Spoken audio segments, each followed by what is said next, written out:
We really need to get some branded stuff. Shirts, hats, promo items, something professional. I mean, we could just find a website and order a bunch of it ourselves. You could, but you're taking a big risk. You don't know the quality, the fit, the timeline. It's a roll of the dice. Yeah, I guess, but isn't that how everyone does it now? Not the ones who actually care about how their brand looks. Look, if we're putting our name on it, it needs to be done right. We need SM Athletics. SM Athletics? Yeah, they specialize in working with businesses like ours. Apparel, hats, promo gear, but real, customized stuff. They actually care if it turns out right. Probably a lot better than getting stuck with 100 t-shirts with crooked logos. Exactly. Plus, they'll walk you through everything. Sizing, colors, material, so it matches the image we're trying to build. Makes sense. What's the name again? SM Athletics. Trust me, if you want to look like a real company, not a flea market stand, this is the move. If you're serious about your brand, work with people who are serious about getting it right. SM Athletics.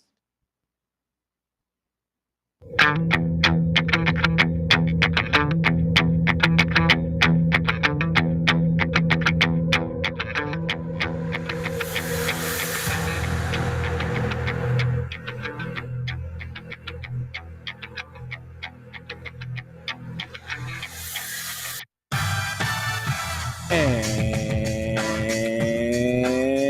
here we go live from the White Claw Hard Seltzer Studios. It's the Playbook presented by VIP Play with Brett Hollander, Garrett Armbrust, and Jackson Freeman. I'm William Pattison. We appreciate you listening along with us on this Big Orange Monday. This Victory Monday following Tennessee's win over UAB over the weekend. Plenty to cover today, including our takeaways from the Volunteers' win over the Blazers on Saturday inside Neyland Stadium. We also have the three opponents that Tennessee will face off against annually, at least for the next 4 seasons.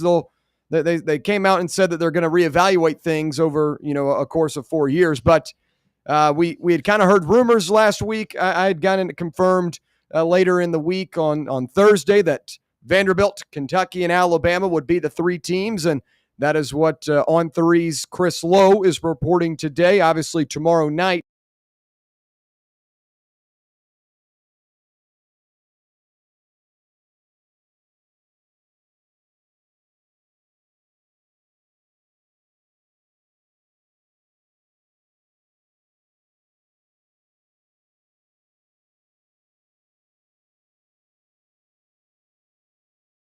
Best Bets recap, going over the action on the gridiron and college football from over the weekend. And in hour number 2, we'll have our Week 4 college football takeaways and AP poll reaction. Also do our Week 4 awards, our top performers on the offensive, defensive, special teams, coach, and quarterback. The best of Week 4 over the weekend. And as always, we'll have our final thoughts. Plenty to cover on this Monday, an action-packed 2 hours headed your way right here on Fan Run Radio. Before we dive into the action, let's go around the board, get everyone's opinion on this Monday, beginning with Brett. Brett, how are you? Been better, William. Been better. Not happy with these opponents. Okay. Oh, wow. Not one bit, but I'll save that. But other than that, I'm doing well. Okay. Had a good weekend, a lot of football. Fantasy football went fairly well for me. But doing well. Happy to be here. Good deal. Well, a little foreshadowing to a conversation we'll have. People that listen to the show probably already know this. I was going to be unhappy. Okay. There we go. I know Garrett's on my side. Garrett, well, we'll welcome Garrett in as well. Garrett, how are you? I'm good. I'm not going to let the opponents get to me too much. I think me and Brett have been pretty vocal over the past couple weeks that Absolutely. One of the teams we wanted did not make the cut, but it was a good weekend of college football, and I think we got the best week of the season coming up this Saturday. So excited to talk some ball. Yeah, an action-packed slate this upcoming weekend, but plenty to cover from this past weekend. We've also got Jackson in the house. Jackson, how are you? I'm good. Finally had a successful weekend of football watching with both my favorite teams win. Nice to see that for the first time in 2025. There you go. Didn't expect it would take 3 weeks for the Chiefs to get their first win, but here we are. I, for one, am quite pleased with Tennessee's opponents. I'll go ahead and say that. I think it's stupid to complain about not getting to play a tougher team than you do. Okay. We'll have that conversation here in a little bit when we talk about those three opponents, but congratulations to your Chiefs. Helped out that Russell Wilson was playing football last night.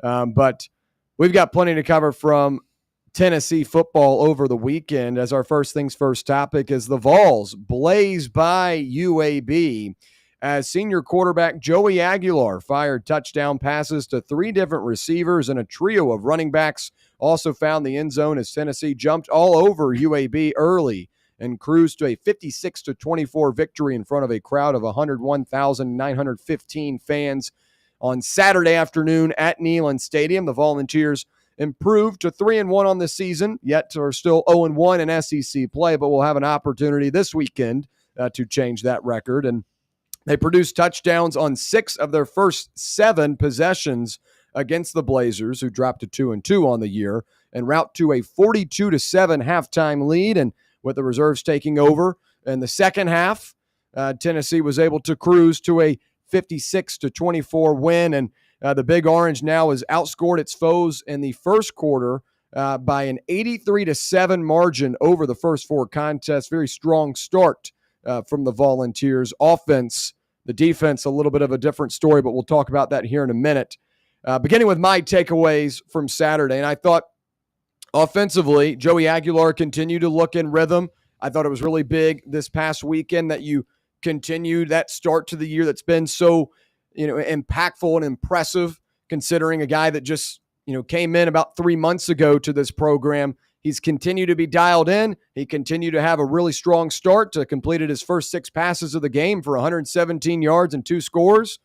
This is the well-oiled offense that you wanted to see up against a UAB defense that's one of the worst in the country. So I thought that was definitely there. I thought the receivers like Chris Brazel had an impressive day as well. Obviously, this is an inferior opponent, but you want to continue to build off the momentum that you have, laid the foundation for over the last couple of weeks. The running backs, I thought, were equally as impressive as well. All 3 of them got into the end zone. Stard Thomas, Peyton Lewis, Deshaun Bishop. I was impressed with Peyton Lewis, as he was a guy that I was looking to see, have a better performance than what he's had over the last couple of weeks. I thought he had a strong bounce back, was able to get into the end zone off a nice run, and I thought that the running backs did their job.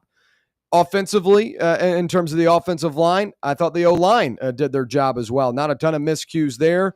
Obviously, David Sanders was a no-go once again, and that was a big storyline on Saturday. But offensively, I don't think there's a lot you could say negative, because it was a pretty clean performance. And, overall, I was, pleased with what the offense did.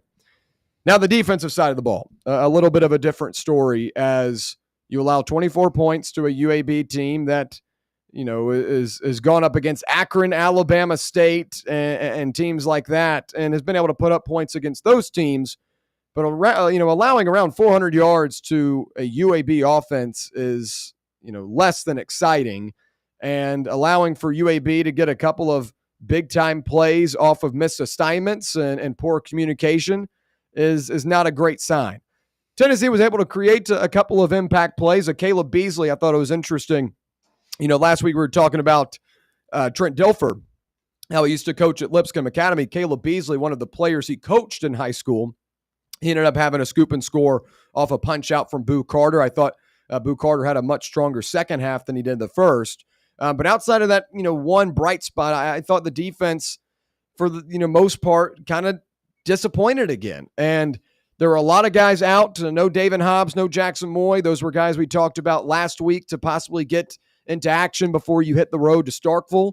But those guys were not there. The defense, continues to be kind of the wink link of this team. And you were looking for a stronger, more well-rounded performance before you hit the road in SEC play. So those are my initial takeaways. Again, offensively, I was impressed. That's what I expected.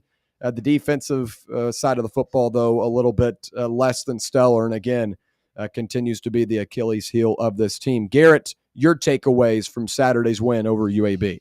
Yeah, I mean, I think it went, how you expect it to go. Offense was solid, going up against, an inferior defense that you're playing. Aguilar, as you said, looked the part. The rush game was good. Peyton Lewis, obviously a guy that came in averaging less than 4 yards per game, or 4 yards per carry, comes in, has over 7 yards per carry, a touchdown. The entire, starting 3 guys in the running back room get a touchdown. Thought the receiver room kind of mixed the ball around there with Staley, Matthews, and Brazel. Kitzelman got in the action a little bit in the pass game too. But as you said, the defensive side of the ball outside of Boo Carter was not very good, particularly in the passing game. The rushing game, you only allow 23 yards, but you allowed Jalen Kitna to throw for 371 yards on you. Seemed like a lot of plays just wide open over the middle.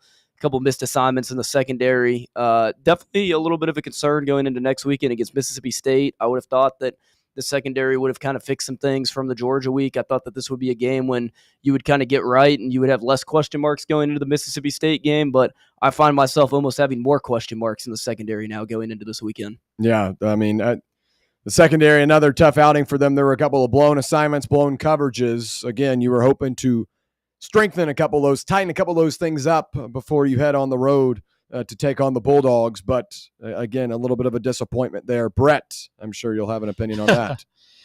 Yeah, I mean, I don't know. I don't know how much I can take from it ultimately. I mean, Aguilar got off to a hot start. I feel like he was felt a little inconsistent. His QBR for the game was like 57, 56, which is not great against a poor defense, but I don't know how much you look into that. But, yeah, definitely concerned about the defense. I don't see how you can come out of that and be positive at all, and it's very concerning with the schedule and the offenses you got coming. Makes you think our offense almost needs to go to a whole nother level. And it's the first road game, so what level will that be on Saturday? I think you got to keep it rolling there. I'm pretty concerned about this weekend, to be honest. Now after Saturday and UAB kind of only 13 incompletions, so clearly you weren't affecting that very much. And the pressure on the quarterback wasn't great either on Saturday. I know you had 3 sacks, but I feel like in a game like that, you need 7, 8, possibly 9 sacks. But yeah, definitely some concerns, but you got to like where the offense is at least, and that's going to be something that's going to have to carry, it looks like, this season. Yeah, it kind of feels reminiscent of 2022 when you had such a good offense that season, but it was the defense that continued to not necessarily hold up their end of the bargain. Obviously, UAB is a game that some guys might struggle getting up for, but for a Tennessee defense that had just allowed 44 points the prior week to Georgia and a couple of big-time brain lapse decision-making plays as well, you were hoping that UAB would be a tune-up opportunity for this Tennessee defense, and unfortunately, it did not seem that way. Jackson, any takeaways from you on Saturday? Not much I can really add to that besides think Jake Merklinger didn't really show much in his limited.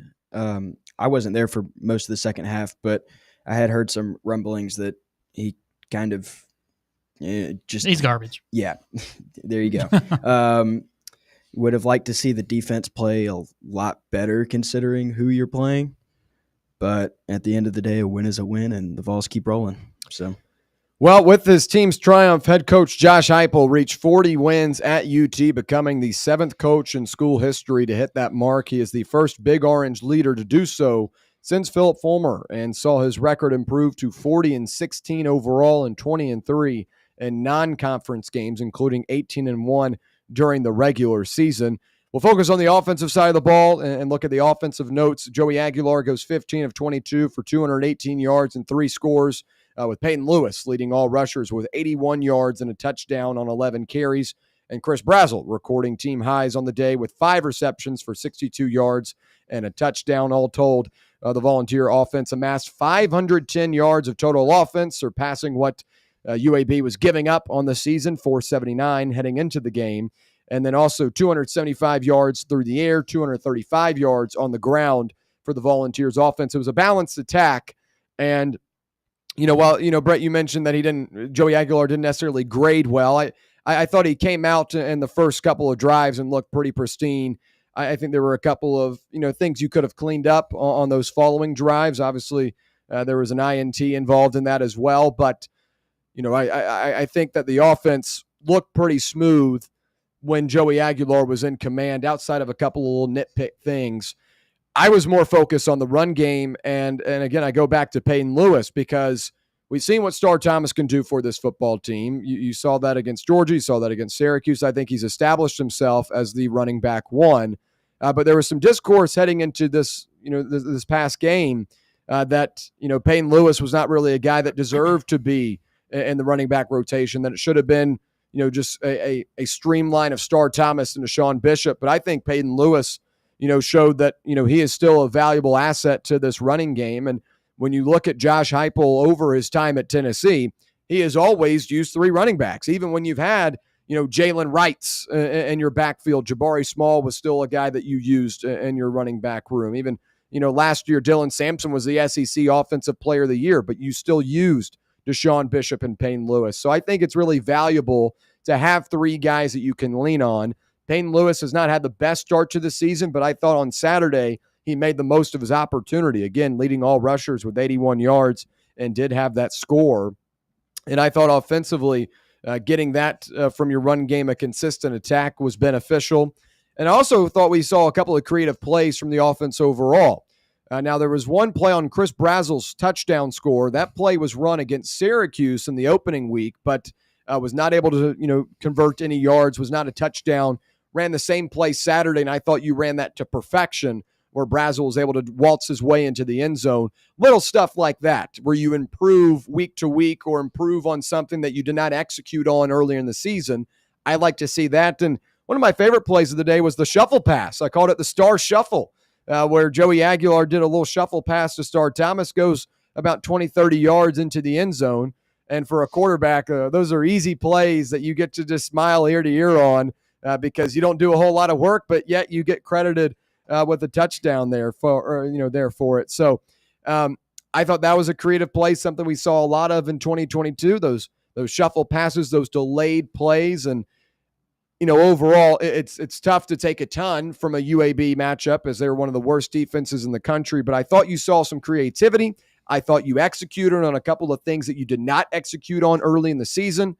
And again, Peyton Lewis establishing himself as a guy that continues to get reps and continues to need to be in this running back circle. Focusing on the offensive side of the ball, Garrett, what did you see? What did you like? What do you think should have been improved heading into this Mississippi State matchup? Yeah, I think establishing Peyton Lewis back in the running back room, kind of with that 3-headed RB room, is big, because I think they all kind of bring something different. Obviously, Star Thomas has been kind of the RB1, kind of now as we've gotten 4 games into the season. He can run the ball. He can catch passes in the backfield. Deshaun Bishop is kind of more of the I'll run you over type of guy, and then Peyton Lewis is the guy that just has a lot of speed that'll blaze past you.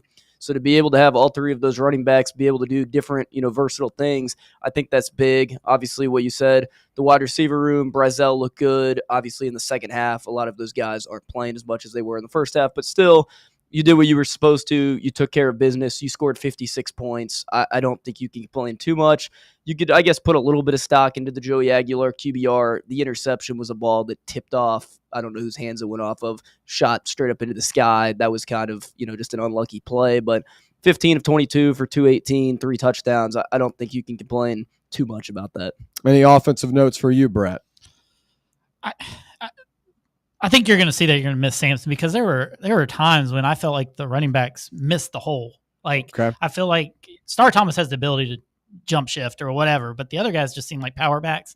And it was a little frustrating because there were holes. I feel like if they could see the vision, they'd hit the right hole, make it a bigger run, things like that, like watching on TV, just those little things. Like, you got to be able to have the vision to see that. And I mean, I think their passing game is going to be there, but I just worry that we don't have the shiftiness in any of the 3 running backs that we were spoiled with the last 2 years with Wright and Sampson. And maybe I'm thinking too much of it, but I feel like we can be a little bit more explosive in that end and just not, you're getting 5 yards of carry, so I don't think you can complain too much. But I mean, that's the biggest takeaway for me. Maybe the tight ends' lack of involvement a little bit more. I still think they're going to have to play a bigger role than they have been, things like that. But I mean, if your 3 receivers are doing a job like they are, then you can't complain about the tight ends getting 1-2 catches a night. You want the more explosive plays. You're all in the hands of your best playmakers, and our 3 wideouts are our 3 playmakers. And maybe it is what it is, and you're just going to have to continue to wear teams down, and maybe you pop 1 or 2 like you did see with that little screen play or the option play to Peyton Lewis and things like that. So maybe I'm just, just trying to nitpick a little bit, but Sure. when you are trying to find something to come out of the game that you can improve on, when you see, and I'm not a running back by any means, but I can only see what I see on TV, and I thought that was kind of noticeable in certain times when maybe they made the wrong reading a block or whatever, but that maybe just the tight end involvement is probably what I take out of the game Saturday offensively. Yeah, I want to see more from the tight ends as well. And that's something we talked about late last week. Miles Kitzelman and Ethan Davis, Hassan Brame. I think Davis, one of them was out. Brame was out, right? Yeah, and Brame was a guy that was out, and that was a guy that I was looking to see, have an opportunity to get some minutes, get some snaps in a blowout game, and I was disappointed to see Brame was a late scratch. Obviously, we did not know the full injury report last week as it was a matchup against a non-SEC opponent, so there's no injury report mandate for the Volunteers heading into a game like that. But Brame was a guy I was hoping to see, did not end up seeing him. That was kind of a theme for a couple of key contributors to this Tennessee team, David Sanders, Davian Hobbs, Jackson Moy. We'll get an update on those guys Wednesday. Josh Heupel was asked earlier today about that, and he said they're trending and they continue to do all the right things, but we'll figure out on Wednesday. So, did he say day-to-day by any chance? He just said that check it out on Wednesday. If I could, do an impersonation of Josh Heupel, it'd be, these guys continue to, progress and do the things they've been asked to do, and we'll have the injury report on Wednesday. So they're going to find out on Wednesday is basically what we get every Monday from Josh Heupel regarding some injury news. But I think it will be significant this week as you go on the road. But going to your point about the running backs, Brett, I think that Star Thomas does have that shiftiness and elusiveness. I think with Bishop and Lewis, it's a little bit more head down and run for the extra yard, pick up an extra, couple of yards after contact type of deal. Star Thomas, the more shifty, the more elusive player in my eyes.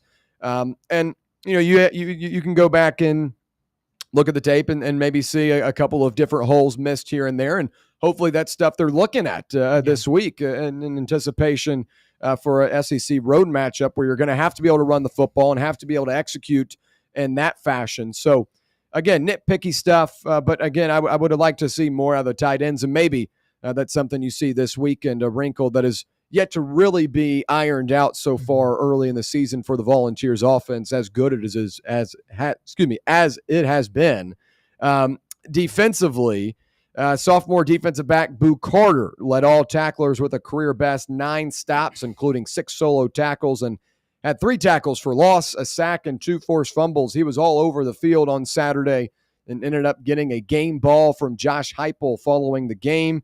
Redshirt junior defensive back Jalen McMurray had 6 stops, 2 tackles for loss, a pass breakup, and a half sack himself. And Tennessee conceded just 23 rushing yards on the day, the lowest total it is allowed under Heupel and defensive coordinator Tim Banks. But again, the passing game was alive and well for the Blazers with Jalen Kitna tossing it all across the park. And I thought Boo Carter had a little bit of a tough first half. Obviously had the muff punt, and that was a tough revelation. Didn't really see much special teams action in terms of, big time plays, big time returns from him.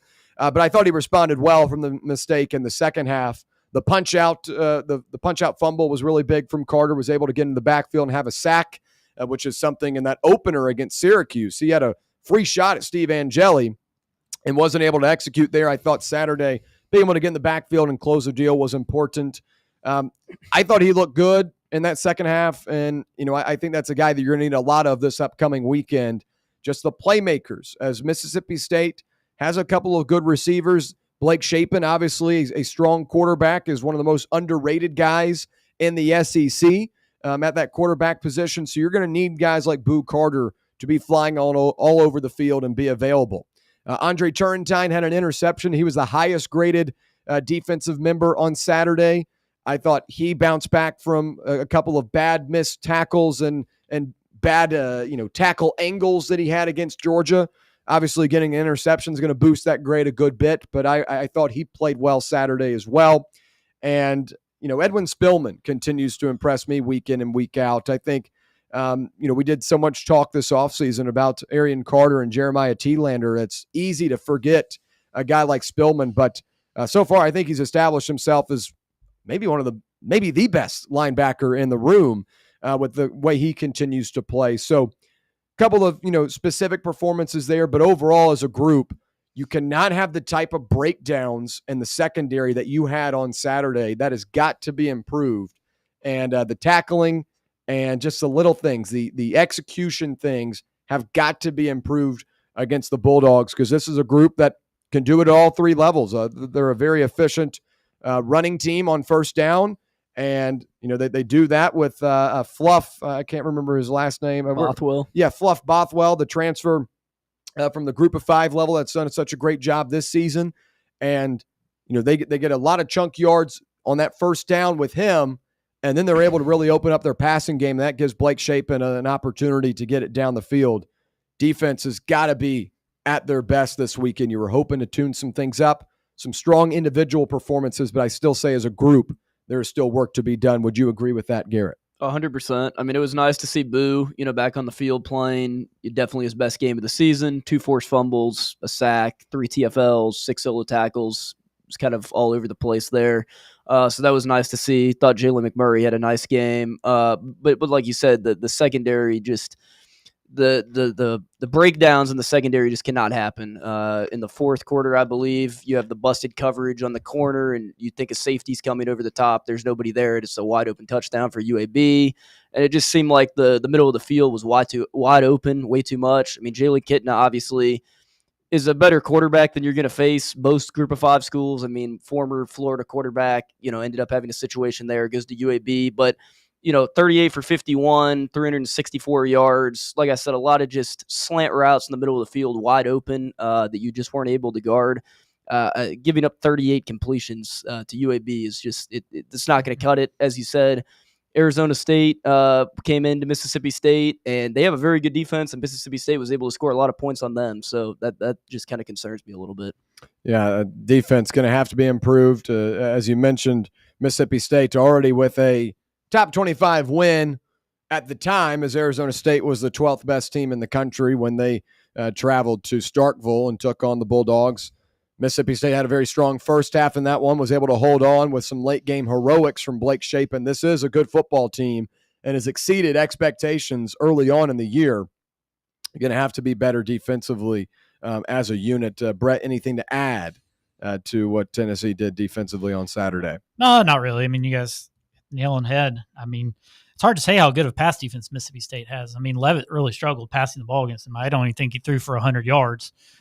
Which is saying something because they got a good little weapon out there for them, but not the multitude of receivers and things like that. So I don't know what you can take from that. But yeah, it was nice to see Boo pop up and have a big game. Hopefully, Heupel keeps him out on the field all day on Saturday because he's a difference maker, no doubt about it. Let's just take care of let's just not do that punt stuff. Like if him trying to make a play. Sure. You can get away with that on this past Saturday, but this Saturday that can come back to bite you. So let's just make sure we catch those balls first before we make a run. Yeah. So other than that, I mean, there's not much a huge takeaway. I mean, you're getting some of the young guys out there. Isaiah Campbell led you in the snaps on the D line. So you like getting those guys some experience for down the line and things like that. So but other than that, I mean, it's concerning. Like Garrett said, 38 completions that's something to be against a UAB team. That's not something you want to hear. So gonna have to clean something up, and I don't know what that is.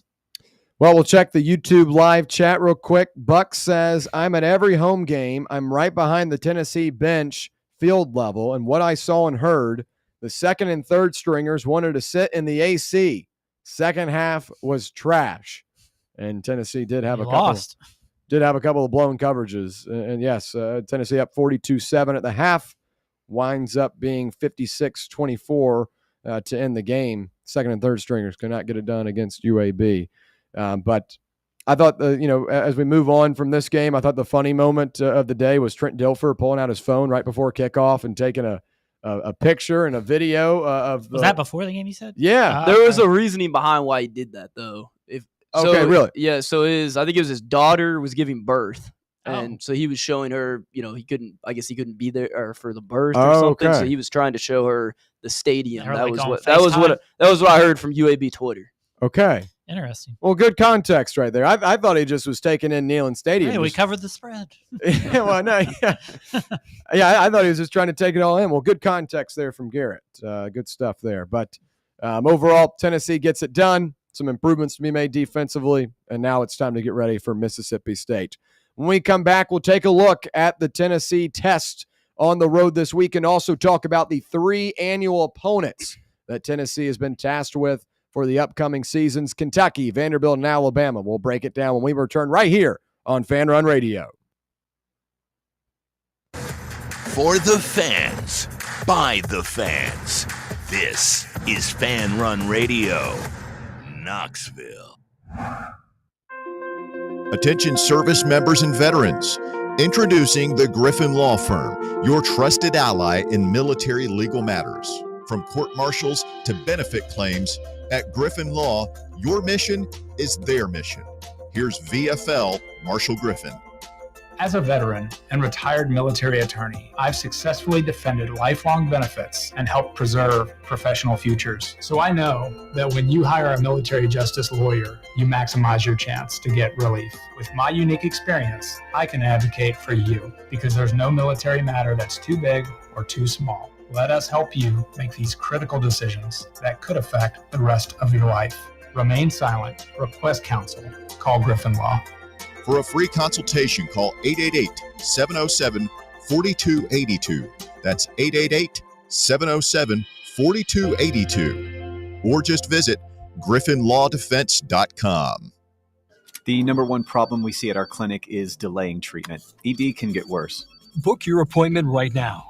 Call 865-544-8220. Prefer privacy? Book online in under 30 seconds at menspronaknoxville.com. At our clinics, men's sexual health is the whole job. Look, I'm a normal guy too. I hate going to the doctor, but we've helped so many guys in here just like you. Even if pills have failed, our medical team is going to take the time to talk you through it. Same day in-house lab, and the treatments, well, they could change your life. Your local medical team has your back. ED, performance, Peyronie's, size and shape modeling. We tailor what works for you. I'll get to the point. Can you imagine epic performance and epic sex? Yeah, I said it. A stronger you is closer than you think. We're available right now. Call 865-544-8220 or book in 30 seconds or less at menspronaknoxville.com. Men's Pro Knoxville, making it happen. North Knox Siding and Windows is a complete exterior home improvement company that can help you with all your home exterior needs. If your home needs new siding, windows, doors, gutters, handrails, a deck, or a new roof, then give my friends at North Knox Siding and Windows a call at 865-689-0505. You can also visit their showroom at 5618 North Broadway. Locally owned and operated and proudly serving all of Knoxville and the surrounding areas, North Knox Siding and Windows. Online at northknoxsidingandwindows.com. Hey Knoxville! Surfside iced tea and vodka, made with real brewed tea, is only 100 calories, 2 grams of sugar, with no bubbles and no troubles. That's right, zero carbonation, so it's easy to sip and enjoy. Headed to a game day or party at a friend's house? Bring an iced tea or lemonade variety pack from Surfside, or try their green tea and new raspberry tea vodka. Find the can with the sunset stripes this season. Surfside iced tea and vodka, sold at bars, restaurants, and stores near you. Surfside iced tea and vodka, sunshine in a can. Must be 21 or older. Enjoy responsibly. Got a flat tire? Strange noise under the hood? Don't stress. Roll into Matlock Tire and Auto Service. From oil changes and brake repairs to brand new tires, Matlock's certified techs do it all. Fast, friendly, and fair priced, Matlock is the home of the price match guarantee. Bring in any competitor's ad and Matlock will match the exact same tire for the exact same price. Matlock Tire and Auto Service. 5 locations in East Tennessee. Visit matlocktireservice.com to find the location nearest you and schedule your appointment.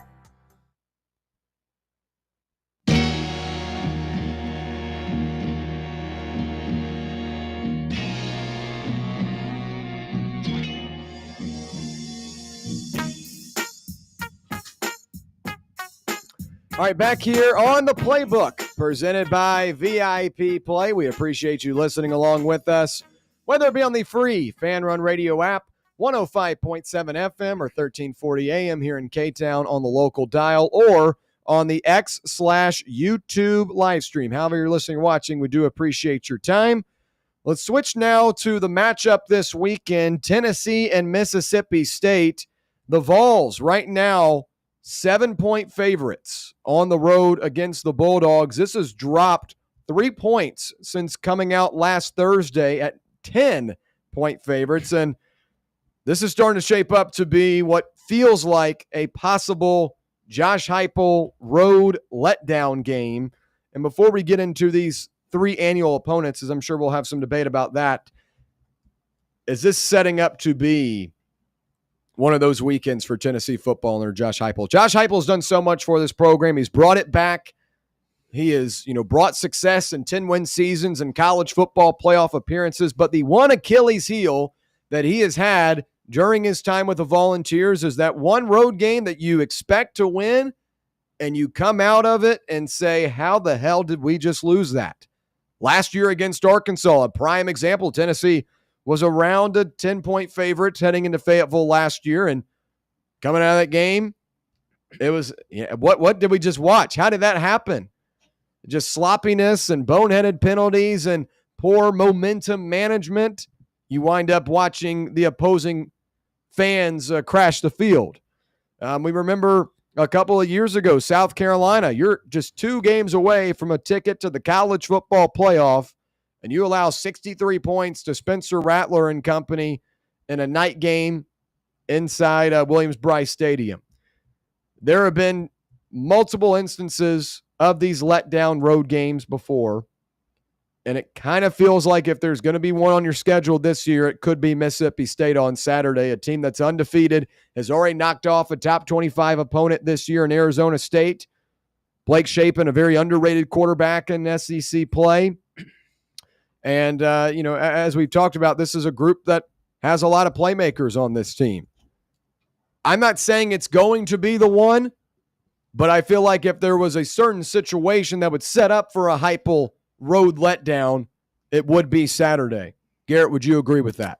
Yeah, it does feel kind of, reminiscent of the Arkansas game last year. You go in and it's a game that you expect to hopefully win by double digits, and you end up losing the game in dramatic fashion. Obviously, 2022 against South Carolina, another similar story to that. And even 2023, I would say a game maybe like a Missouri where you were expected to probably still win that game and walk away, pretty angry with the outcome.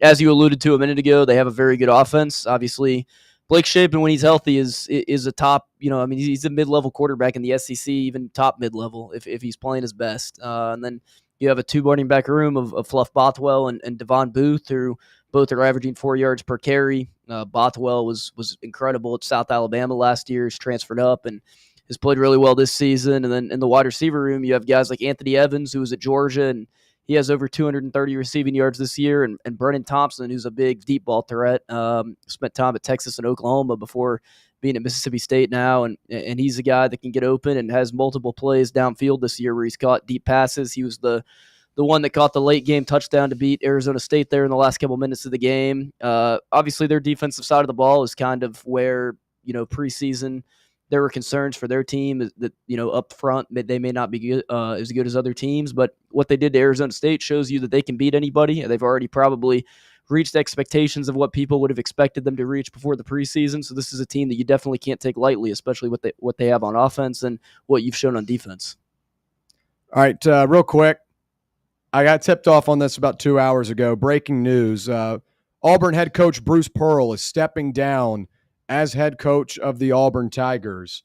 And I got texted 2 hours ago. It was like, don't post this. Don't tell anyone. I know this is not on the topic of Tennessee, Mississippi State. I am sorry, folks, but this is breaking news. Auburn head coach Bruce Pearl stepping down as head coach of the Auburn basketball team. A big revelation as we get into basketball season. But I don't know. I got that text this morning. I was like, what in the world? This is crazy. I mean, I know he's talked about retirement before and talked about stepping down before, but now becomes official. From what I'm being told, or was told a couple hours ago, he's going to try and run for Senate in Alabama, and that's the reasoning behind this. So, I mean, we got a lot of breaking news today. We got the 3-team schedule for the 3 annual opponents for Tennessee, as well as the Bruce Pearl, and also you've got a big-time matchup against Mississippi State. And Any reactions to Bruce Pearl, guys, real quick before we continue with our Tennessee Mississippi State coverage? I mean, it's surprising. He's one of the best basketball coaches in the country. He's in a very good spot, what he's done for Auburn. But if your heart's not in it and your heart's somewhere else, then why stick around? I mean, it seems like he's been very vocal on social media when it comes to politics and things like that, and maybe putting his hat in the ring, per se, to run down in the state of Alabama. So, yeah, it's sad to see because I think I have a lot of respect for Bruce Pearl. I hated what happened to him up here. I think he was on the verge of doing something special here, and he's done special things, and he did special things here for Tennessee basketball. And I think the more shocking thing is that his son's going to take over. I think that's going to be an interesting one, to say the least, because I don't know what he brings to the table. Yeah, seems like they could go out right now and get somebody better than his son, but. Yeah, and again, I know it's poor timing. Yeah, but I that's a huge. I mean, he has changed the culture of Auburn basketball over the last couple of years. Changed it here. Yeah, changed it here as well. I don't know if Stephen Pearl is the guy I would necessarily feel comfortable playing for, but so the transfer portal will open up now for 30 days for all these Auburn players. Yeah, that's gonna be interesting. You might want to, does Tennessee say, hey, Elijah Freeman, hey, man, remember us? Want to come back? Yeah. Todd Pettiford, you want to come play point? Yeah. You need a 2-guard. Yeah. I'm interested to see if guys stay there, though.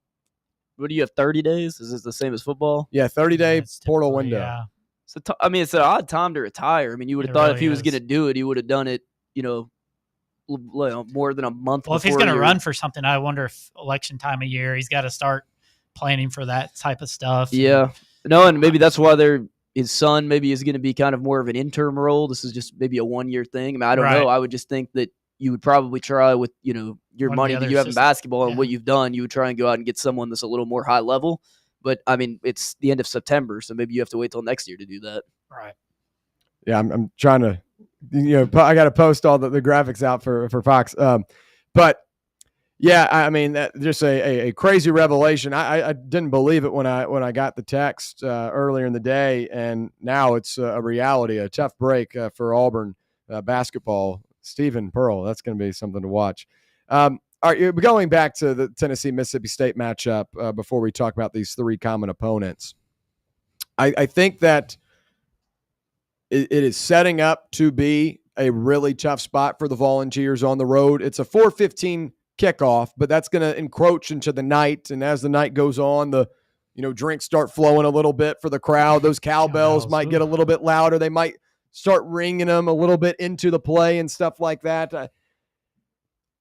I just think communication is going to be huge this week. And the little things that we have talked about, like the snaps, getting the snap off correctly, getting that off cleanly, that type of stuff is what could put you in a tough situation Saturday. The muff punt from Abu Carter, that's the type of stuff that can put you in a bad situation on Saturday. So doing the little things correctly is going to be really, really big. And I think that's how you avoid a disaster. And I think when you go back and look at these games, like Garrett mentioned, Missouri, a group that you were supposed to go in there and beat on paper, and you get crushed.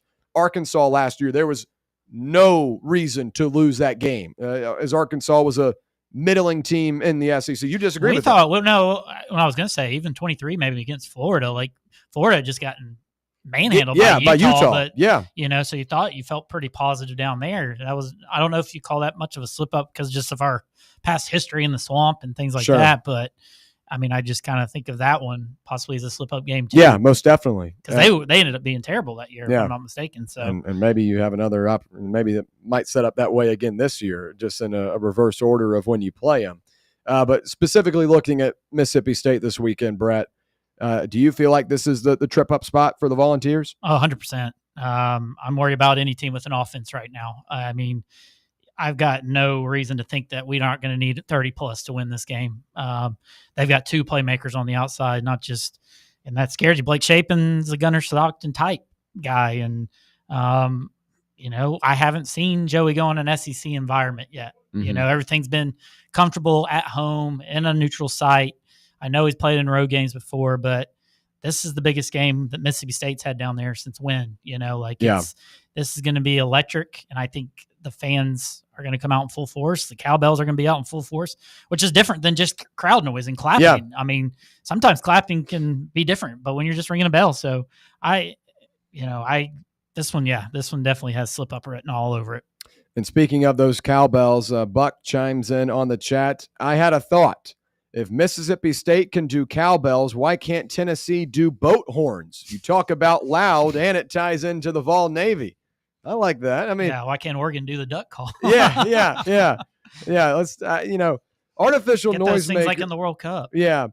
Well, was it 10 or 12 years ago, Mississippi State had the thing like where they said they couldn't bring them to the games anymore, and they tried to outlaw them, but now it's like you can't do it like right before the snap or something like that. It's a very weird thing, but in a game like this, you're not going to be able to control 60, 70,000 fans and tell them when they can and can't play their cowbells. They're going to play them whenever they want. Are people betting because they know people are still going to be out for us? Like to drop 3 points and however, I don't even know when it came out. What are the odds though that a team like Mississippi State, I'm not trying to jinx us or anything, but what are the odds that they beat 2 top 15 teams in a month? I mean, I don't know. That just seems like that's for a team that had pretty much no hype coming into the season, was projected to be the 14th, 15th team in the SEC. I just don't think beating 2 top 15 teams in a month is going to happen.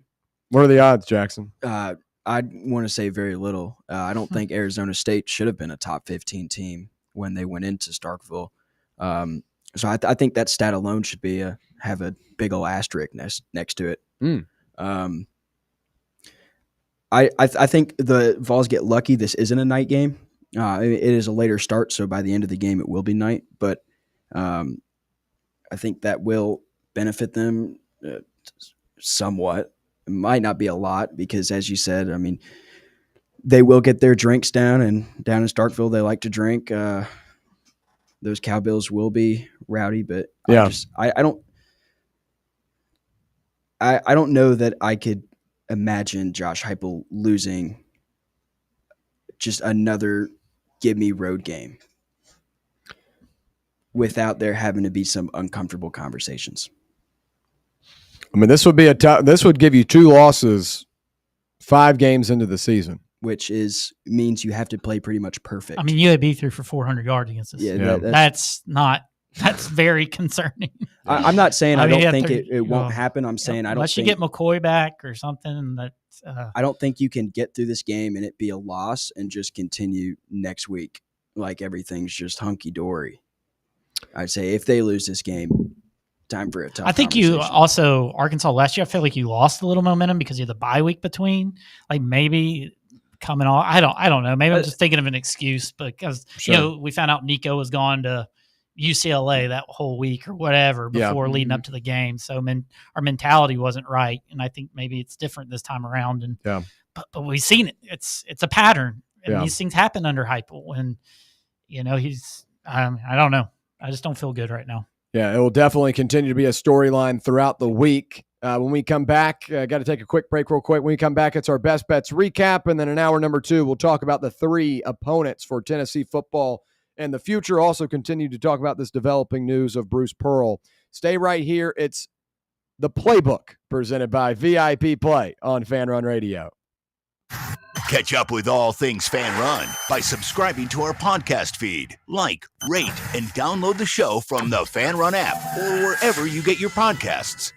Your smile says it all, so make sure it's saying the right thing. At Knoxville Smiles, we believe healthy teeth mean happy lives. Whether it's a routine cleaning, whitening for that big event, or fixing a nagging toothache, our gentle team is here for you. With flexible hours, family-friendly care, and the latest technology, Knoxville Smiles makes every visit stress-free. Don't wait another day to love your smile. Call Knoxville Smiles today at 865-539-1776 or book online at knoxvillesmiles.com. Smile brighter with Knoxville Smiles. Rickard Ridge Barbecue, located in beautiful Cove Lake State Park. Rickard Ridge is home of the best ribs in the Volunteer State. Smoked daily by Pitmaster Mark Rickard.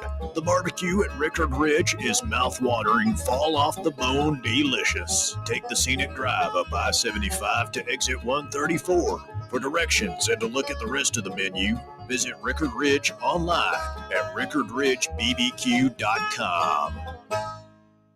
Hi, this is Bo Kregner from the Kregner Group at Realty Executives, and I know there's a lot of choices here in East Tennessee when it comes to choosing a realtor. Here's why the Kregner Group is different. At the Kregner Group, our motto is walking by faith, serving others. It's how I live my life. It's how I run my business. Here at the Kregner Group, we're committed to doing real estate the right way. Faith, honesty, integrity. The Kregner Group. Call me anytime at 865-742-1035 or visit my website at bonoshouses.com. Got a problem tree looming over your home? Call ECR Total Landscapes. Whether it's trimming, removal, or storm cleanup, our certified pros get the job done safely and efficiently. We're licensed, insured, and ready 24/7 for emergency calls. Big or small, we cut them all. ECR Total Landscapes.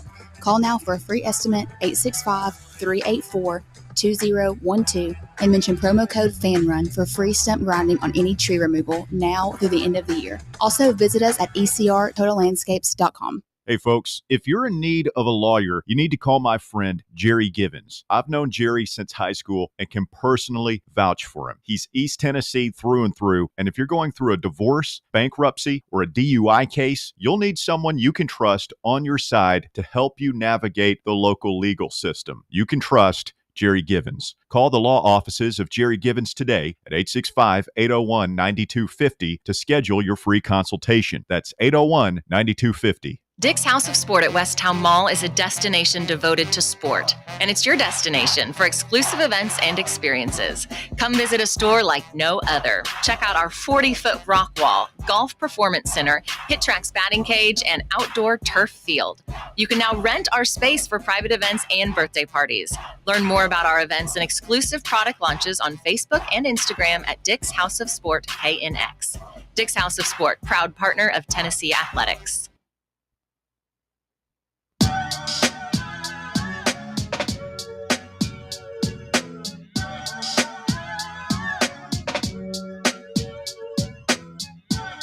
All right, back here on the Playbook, presented by VIP Play. We appreciate you listening along with us. Action-packed Monday right here on Fan Run Radio. Plenty of news, plenty to talk about. We appreciate you hanging out with us. Before we get into all the fun in hour number 2, it's important to do our best bets recap from the weekend presented by VIP Play. Folks, college football in the NFL is in full swing, which means you need to get in on the action. The best way to do it, the VIP Play app. Go claim your VIP Play welcome bonus, and when you make your first bet of $20 or more, you'll get $100 instantly in bonus bets by using the code FANRUN. That's FANRUN in all caps to claim those bonus bets, and you've got new and more convenient deposit and withdrawal methods on the app, so now the experience is as seamless as ever. And folks, if you like sweepstakes and giveaways, make sure you are tuning in to the VIP Play app, looking at those sweepstakes. They're giving away tickets to Tennessee, Arkansas, absolutely free. All you have to do is just be an active bettor. All you got to do is place aside Tennessee to win this weekend at Mississippi State. Or maybe you want to take the Titans. I don't suggest that, but maybe you do. All you got to do is just do what you usually do on any other betting service, and you could win tickets to Tennessee and Arkansas or $500 in bonus bets. The VIP Play app is changing the game here in Tennessee, and you need to get in on the action.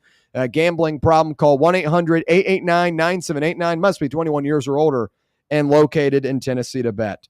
Okay, best bets recap from the weekend. We had 6 plays on Saturday. I always kind of grimace at these because when I have a lot of sides that I like, it could go really, really well or it could go really, really bad, and we ended up right in the middle.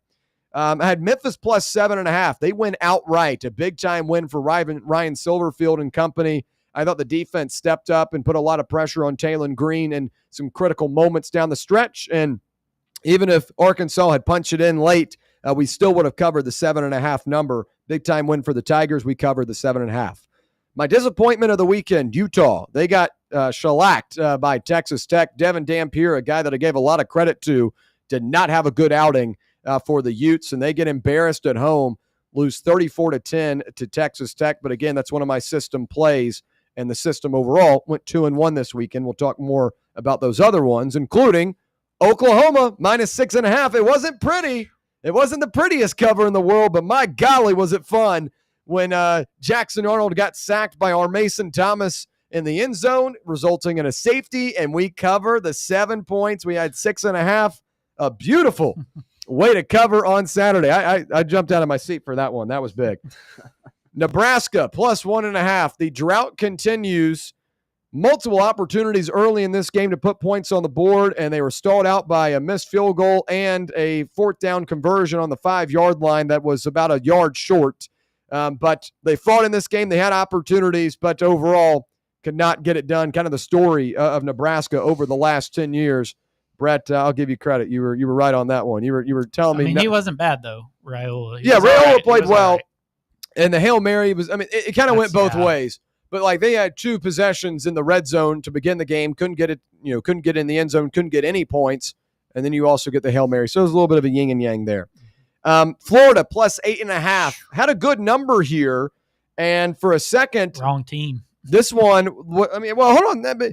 Florida defensively, I still thought did their job, and this is a Miami offense that has been well-oiled all year long and has continued to push down the field. But outside of those first 2 possessions, Florida's defense held their own. It's just a Florida offense that could not get any momentum until that third quarter. And I thought after that Cormani McClain interception, when it was 7-13, that Florida might make this a game. And they stalled out. I thought they should have taken the points instead of the fourth down conversion, make it a 13-10 game. So the number plus 8.5 I thought was good value. The scoreboard says 26-7. It looks like a bad bet, but there were plenty of opportunities for the Gators to get it done. But they dropped to 1-3 on the season, and Billy Napier's days are numbered for the Gators. However, we bounced back. We made up for it. Indiana minus 6.5. One of those system plays I talked about. Hell, I could have had Indiana minus 53 or 52.5, and I would have been just fine. Fernando Mendoza was very, very impressive this weekend as Indiana cruises. So 3-3 weekend. Obviously, we want to be on the winning side, but overall about a loss of about half a unit. So not a terrible weekend. Coming off a strong one last week where we went 5-2. It's just the life of a gambler. Not going to hit them all. Have some good sides, have some good numbers, but obviously things middled out this week. So big opportunity this weekend, by the way. Plenty of big-time matchups this upcoming Saturday. But for week 4, a 3-3 week. And when we come back, we'll talk about the 3 opponents that Tennessee will face annually in the SEC new schedule in the 9-game format, as well as our week 4 college football takeaways and our week 4 college football awards, the best of week 4, when we return right here on the Playbook, presented by VIP Play on Fan Run Radio. Follow us on Twitter or X or whatever the they're calling it these days at Fox Sports Knox, Fox Sports Knoxville, Fan Run Radio. Today, we raise a glass of Jameson Irish whiskey to the sport of football. Hear, hear! To Gaelic football, born in Ireland in 1885 in its thrilling blend of soccer, rugby and basketball. On a massive field, 15 players kick or hand pass a round ball to score points over a bar or into a net. No pads, no helmet, no sense. Hear, hear! To college football, which kicked off in 1869 when Rutgers beat Princeton 6-4 in the Battle of New Jersey. With 11 players and helmets and pads, teams battle on a 100-yard gridiron with explosive pass plays and hard-hitting tackles. Unless you're called for targeting. Hear, hear! Since 1780, Jameson Irish whiskey has been enjoyed by sports fans all around the globe. Whether your football is Gaelic, American, or even soccer, we can all agree on super smooth Jameson Irish whiskey. Hear, hear! Barley's has live music on weekends, general team trivia on Wednesday nights at 8 p.m., and now live sports trivia courtesy of the Knoxville Trivia Guys every Thursday night upstairs. The game starts at 7 p.m. and is free to play for everyone, so head on down to the Old City and show off your sports knowledge and win gift cards to Barley's. Use those gift cards to buy some delicious food and drinks, and you can take it all in with their wide selection of TVs and indoor projectors. Barley's Tap Room and Pizzeria. Friday Night Lights are back, and that means so is the SM Athletics Friday Night Scoreboard Show. Join me, Tim Hill, a.k.a. Vol Tim 85, and my crew every Friday night starting at 9:30 p.m. Live action, live calls, and all of the biggest talking points in East Tennessee high school football. It's the Friday Night Scoreboard Show presented by SM Athletics right here on Fan Run Radio, 1340 AM, the free Fan Run app, and streaming live on YouTube on Fan Run TV. Citizens National Bank. Are you getting penalized because you can't make it to your bank on time? No need for unnecessary roughness. It's time for a new game plan. Easily manage your accounts with Citizens National Bank's mobile banking app. Check your balance, deposit a check, and pay a bill all from your phone with CNB's mobile banking. Citizens National Bank. Banking never felt so good. Member FDIC. You're listening to FM 105.7 and AM 1340, WKGN Knoxville, and W289CU Knoxville, Fan Run Radio.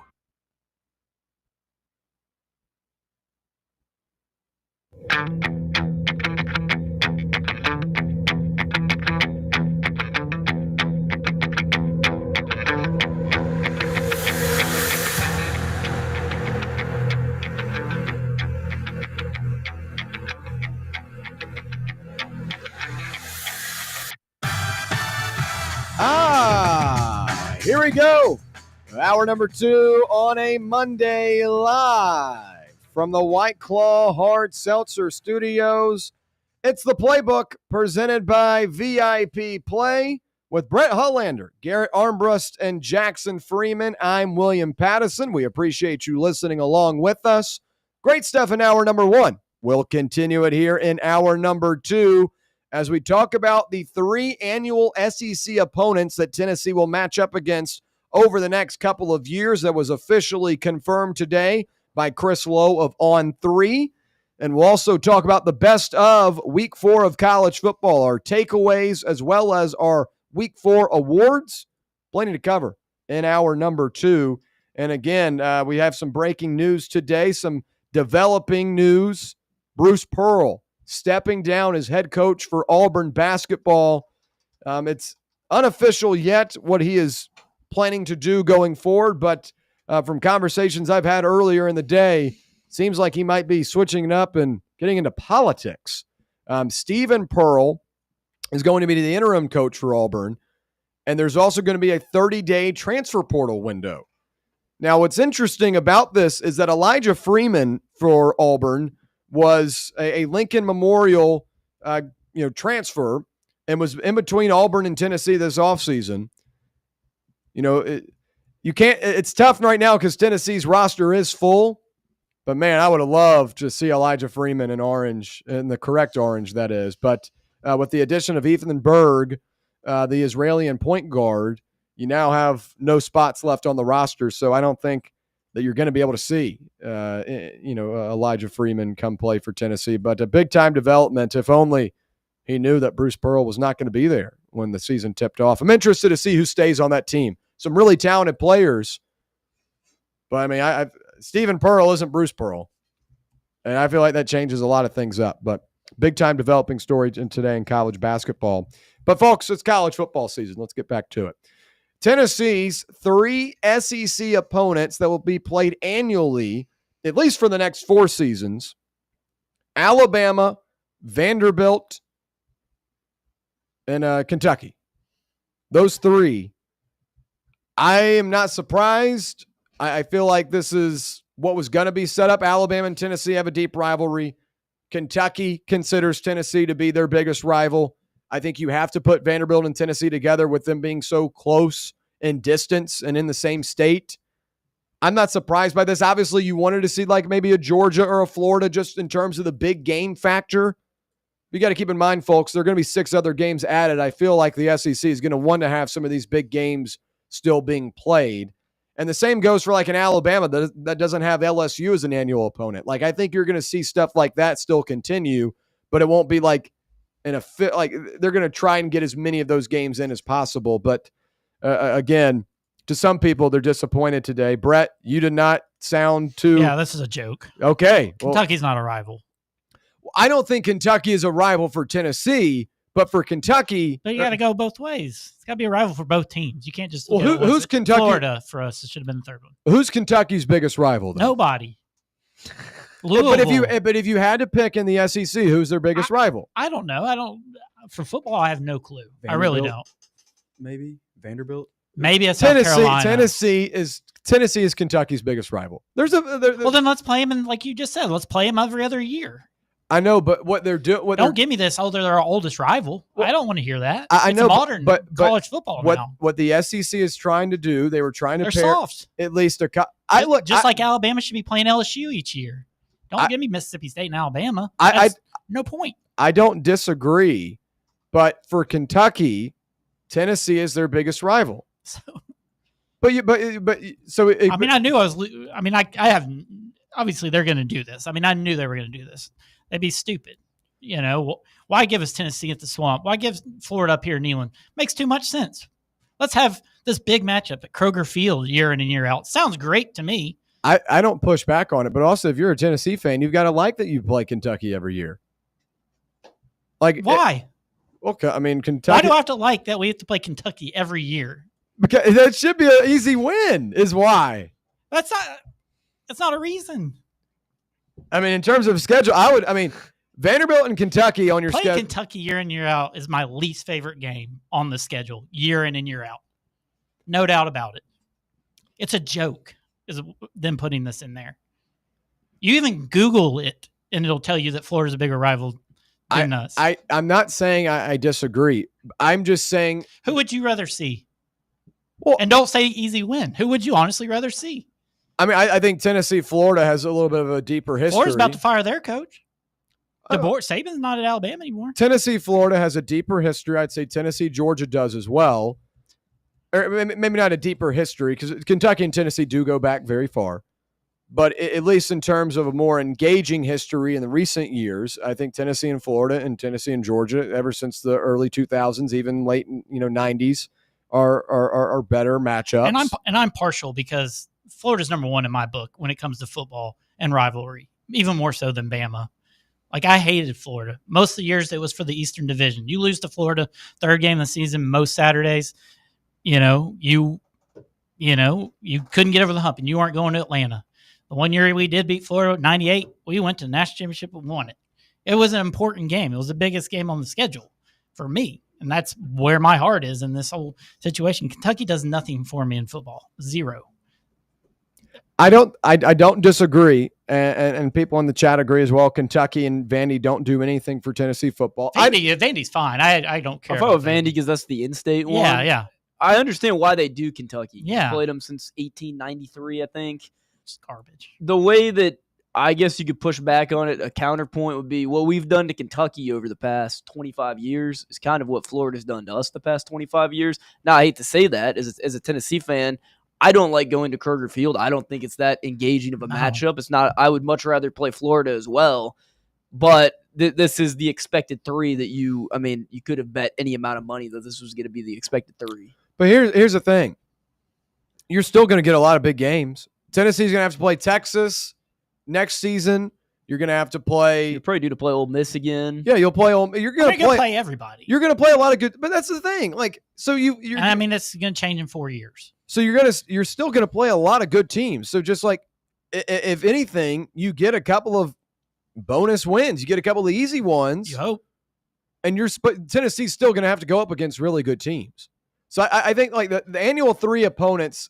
I get it. Kentucky shouldn't be the annual opponent if you're going to be able to play them. I know, but we're looking at from the Tennessee perspective, from Kentucky's perspective, and the SEC office. There's one. They put them in there for one reason. It's the SEC's oldest rivalry. That's it. And it's. But who else is Kentucky going to play against if it's not Tennessee? I don't know. Let them figure that out. Well, that's what the SEC office's job is to do. They've got to figure out. That's why they did this. Just switch it. If they're an easy team, just put them anywhere you want. Who cares? They don't have a rival except for us.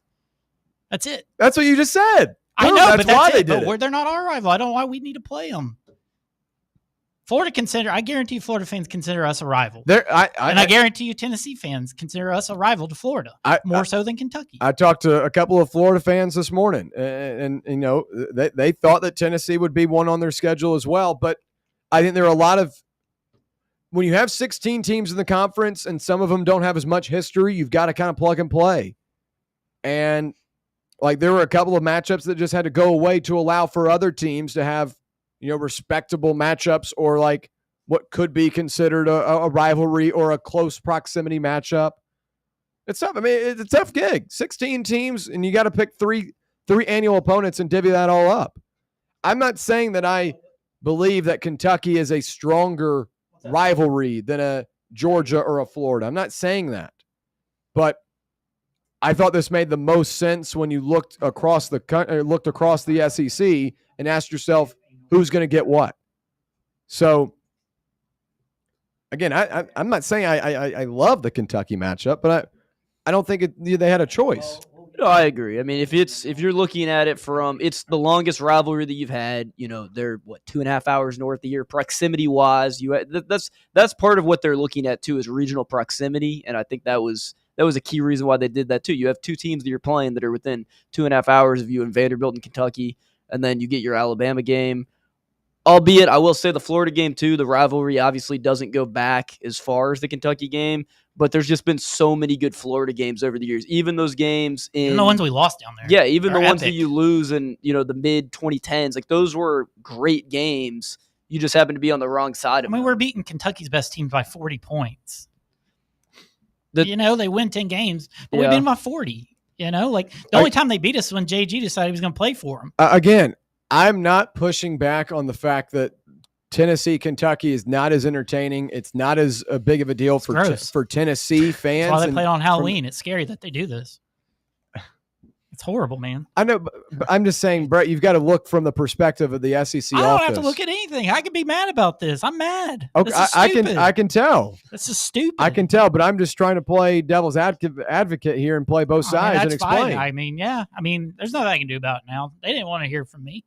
But I'm mad about this. I love the Florida-Tennessee rivalry. It does so much more for me. I don't disagree. It's my number one game on the schedule. I don't disagree. I hate losing those guys more than anybody. I don't disagree. Ugh, head to the phones real quick. Yeah, Rusty on the line. Sure, he'll have an opinion as well. What's up, Rusty?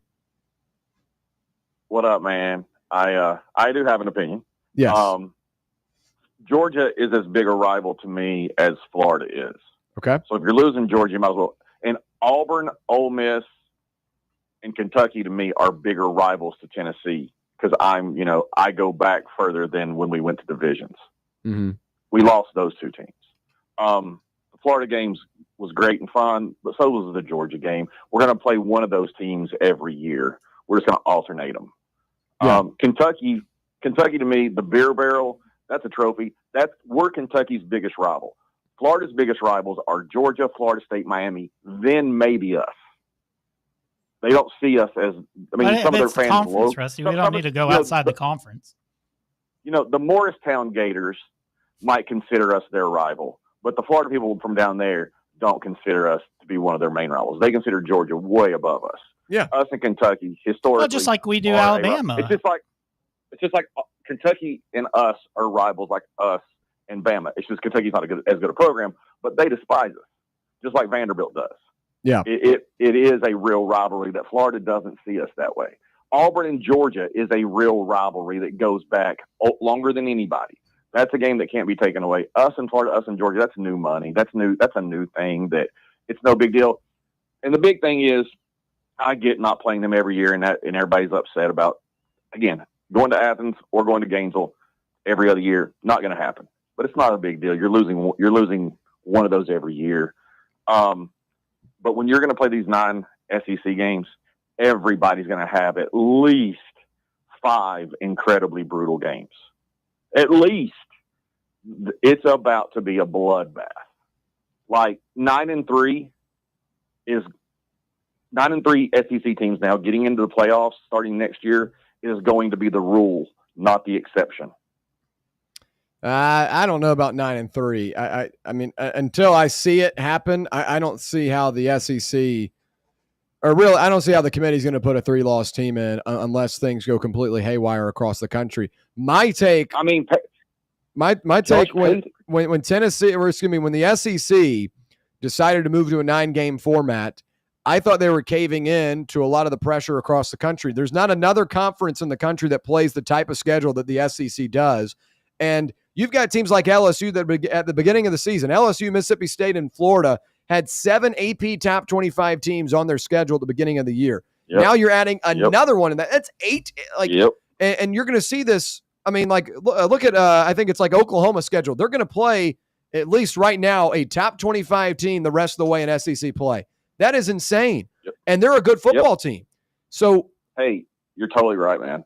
Hey, but Josh Pate has likely a 9-3 SEC team making it in this year because he thinks the 4th SEC team is going to get in and it's going to be a 9-3 team this year with 8 games. And let me add this to your point that you made about where we're currently at.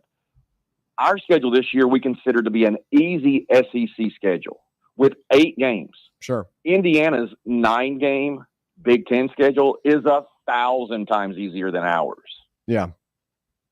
So us adding a 9th game to it's ludicrous and it's going to be crazy. But I'm just telling people, hold on to your rear ends because 9-3 is going to be norm because you're going to have a Texas A&M team or a LSU team or a Tennessee team or a Georgia team or a Florida team or somebody's going to go 9-3 under that new format and have won like 5 legitimate ball games and have 3 losses.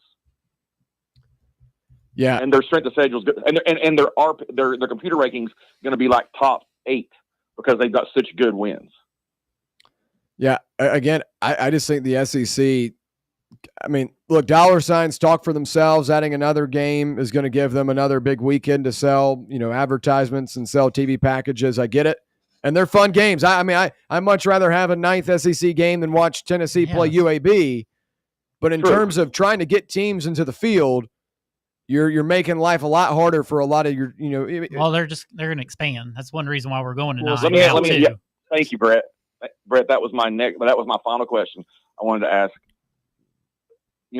In 4 years they're going to reevaluate your 3 common opponents, is what they said today or whatever. Correct. Do we get to that 4-year mark and we're still at 16 teams, or do we expand before that? Because I think we don't make it 4 years before we go to 18 teams or 20 teams.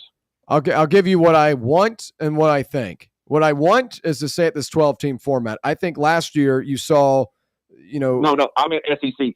SEC. See, I meant does the SEC expand past 16 current teams? Okay. 18 or 20 before that 4 years. Okay. I thought you were talking about the playoff.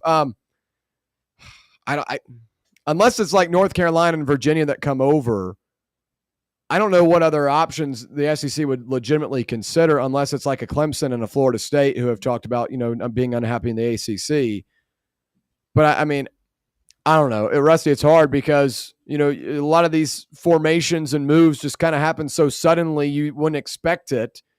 And I think unless it was North Carolina, Virginia, Clemson, or Florida State, I have a hard time believing, seeing any other team get in.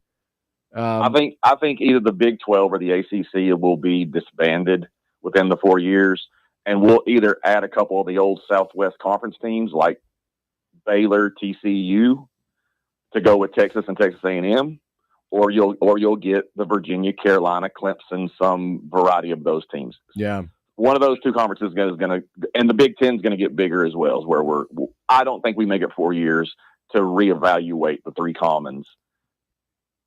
The 3 annual opponents without expanding first. Yeah. That's my guess. Anyway, guys, thank you so much for the time. Yeah. You guys are awesome. I love what y'all are doing. Love you, Brett. Sorry we disagree. Agree to disagree. We're boys. Well, I appreciate you calling in, Rusty, as always. Appreciate your opinion. Another team too, I'd throw Miami right now. Miami's a team that's in the South that you have to consider. I think if there were a conference to implode, it's the ACC. I just think when you look top to bottom, it's just so top heavy. And teams like California having to play on the Atlantic coast is just ridiculous. But I don't know. I'm not ready for another expansion again.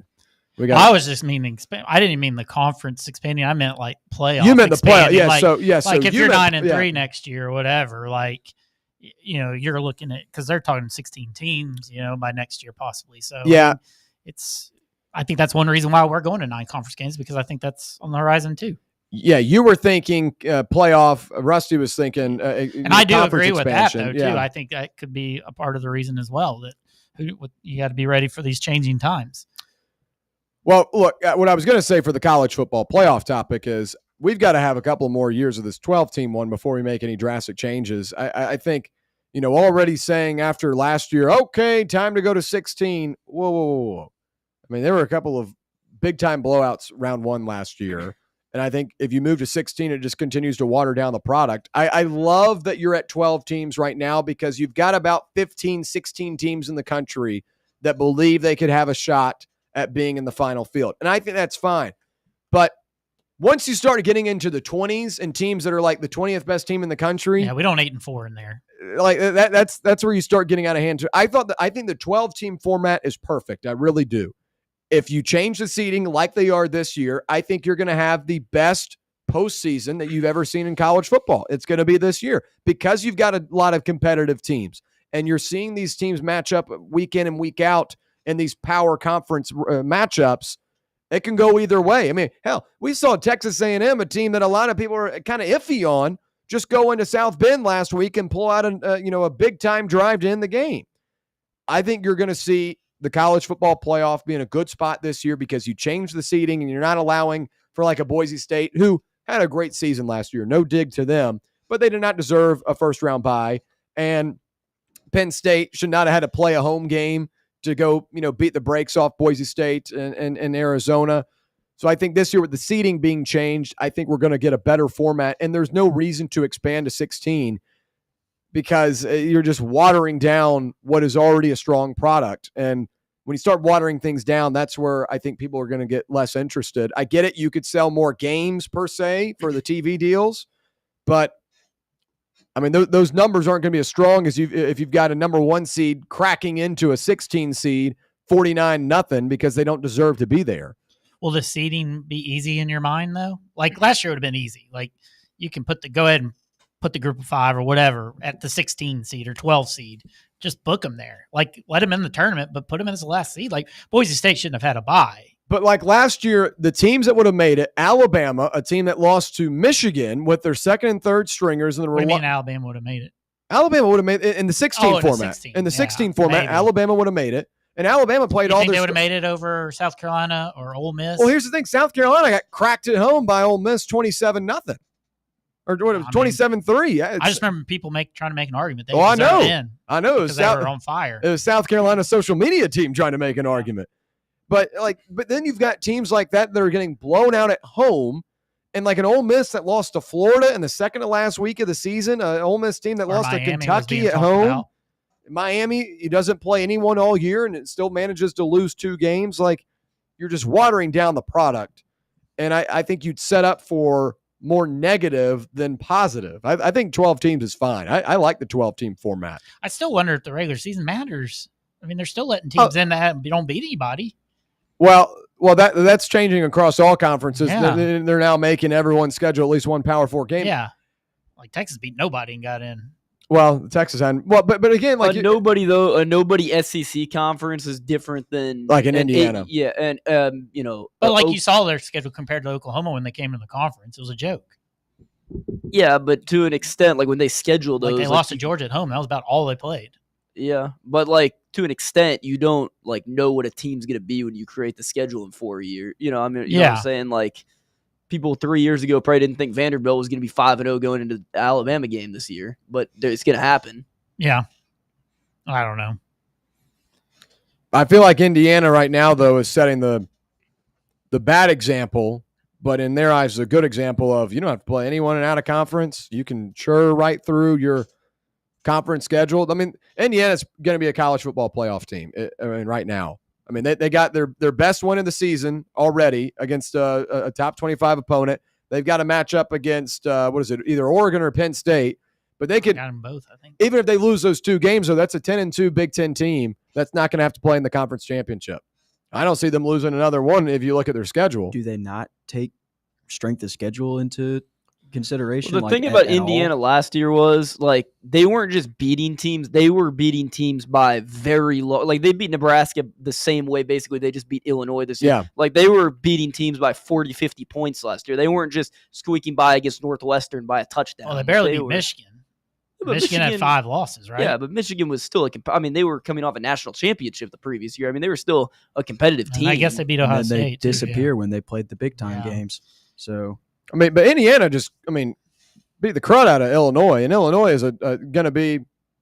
They were top 10 when they beat them. Yeah. Yeah. I still think Illinois is a good football team. Obviously this weekend it looked otherwise, but I just think Indiana gets in that mode, and they were able to push the ball. I think you could have 3 ACC teams this year, which is going to cause problems. Yeah. Because I don't know if Georgia Tech's going to lose another conference game. Yeah. We talked about that last week. Georgia Tech kind of in that Indiana driver's seat. I think they could only get 2 max. Miami and Tech. I don't think you could go Even outside if Tech of gets an ACC championship? Well, I don't think you could go outside the ACC championship for someone in the playoff there. Do Florida State and Georgia Tech play? No. Okay, they don't. They don't play Miami. Now, Florida State does play Miami. Yeah, Florida State. Yeah, they play next week. That game's probably going to determine who plays in the ACC title, though. But you don't think Georgia Tech could run the table and make the ACC championship? You don't think a Miami or Florida State could get left out in this scenario? Well, if Georgia Tech is 11-1 with their only loss being to Georgia, and Florida State is 11-1 with a loss to Miami, because then they would be out of the ACC championship, right? Who would you let in that situation? Yeah, I don't know how you would do that. I guess it would just come down to what the rest of the country's doing too. Going back to Tennessee real quick before we hit the break. Brett's not a big fan. Didn't really get you guys' opinion on it. Tennessee, 3 opponents: Alabama, Kentucky, Vanderbilt. Garrett, what do you make of it? It's expected. I would probably rather play Florida than Kentucky. I definitely would rather play Florida than Kentucky. I think it's a better game. I think it's a more exciting atmosphere. But it's what I expected it to be. Yeah, and Jackson, any thoughts from you on this 3-team slate for Tennessee? Yeah, SEC play? I thought these were going to be the 3 teams Tennessee got. It's cool and all. I understand the anger behind not playing teams you didn't play annually before divisions got introduced. I understand it, but we've lost every game at Florida since 2003. You've beat both Florida and Georgia 6 times since the turn of the century.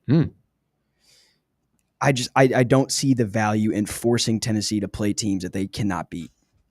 Some good notes right there from Jackson. So, and Heupel is yet to look competitive in Gainesville. That's another little tidbit. They've lost by multiple possessions in both of his trips down there. 2021, he probably wasn't expected to win, but 2023, that was a game I think Tennessee was expected to win. So I am all for 2. I'm not going to chalk Alabama up as a guaranteed win, but Vanderbilt and Kentucky, it's safe to assume both of those will probably be wins. Yeah. And I'm never going to shy away from 2 free wins on my schedule. Before the break, I'll give my final words on this. You're in the SEC. You're playing 9 games. It's going to be a very difficult schedule. I think Tennessee lucked out with these 3 opponents. Alabama, obviously, a deep rivalry and a tough football team. But Vanderbilt is having a little bit of a outlier stretch right now with Clark Lee and Diego Pavia. Does that continue? We'll have to see, but I still think Tennessee's a better football team, and Kentucky's a team that you continue to beat up on. So if you're going to be in this 9-team format, have to go up against all these tough teams in the SEC, I'm perfectly fine with having 2 what feels like give me wins. And you're still going to have the Texases on your schedule, the Georgias, the LSUs. You're still going to have really big games inside Neyland Stadium. You're going to get a couple of free wins, and you might need that as you move to that 9-team format. When we come back, Week 4 college football takeaways and awards. Stay right here. It's the Playbook presented by VIP Play on Fan Run Radio. For the fans, by the fans. This is Fan Run Radio, Knoxville. Fall fans, reimagine your home at Broadway Carpets and Flooring for any remodeling or building needs. With a variety of carpets, rugs, hardwood, vinyl, and stone, Broadway has all the flooring and installation options you're looking for, including pet-resistant products like Pet Perfect Carpet from Shaw Floors. Visit their showroom in downtown Knoxville or the location in West Knoxville located on Kingston Pike near Pellissippi Parkway today. We really need to get some branded stuff. Shirts, hats, promo items, something professional. I mean, we could just find a website and order a bunch of it ourselves. You could, but you're taking a big risk. You don't know the quality, the fit, the timeline. It's a roll of the dice. Yeah, I guess, but isn't that how everyone does it now?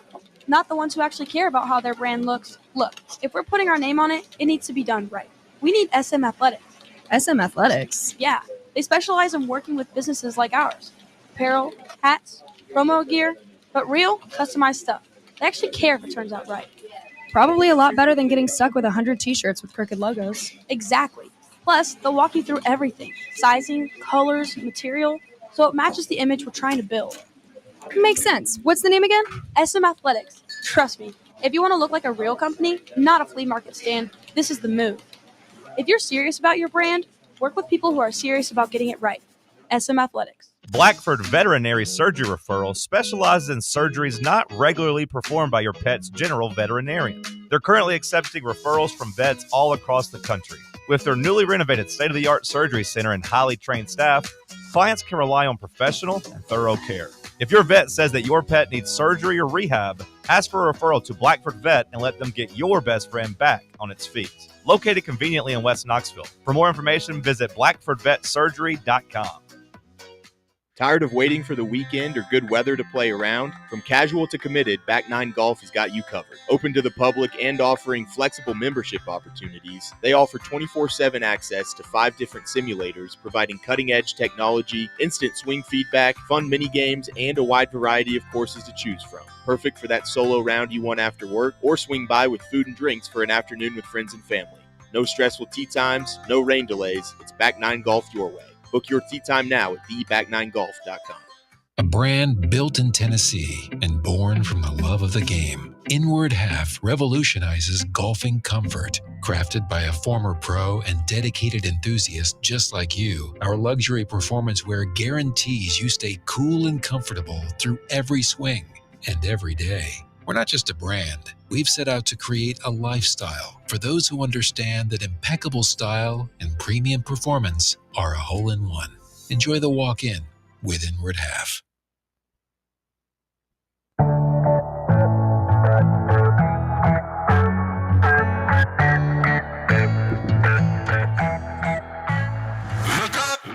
All right, back here on the Playbook presented by VIP Play. We appreciate you listening along with us, whether it be on the free Fan Run Radio app, 105.7 FM or 1340 AM here in K-Town on the local dial, or on the X/YouTube live stream. We appreciate you tuning in. And those on the YouTube chat, we appreciate you chiming in.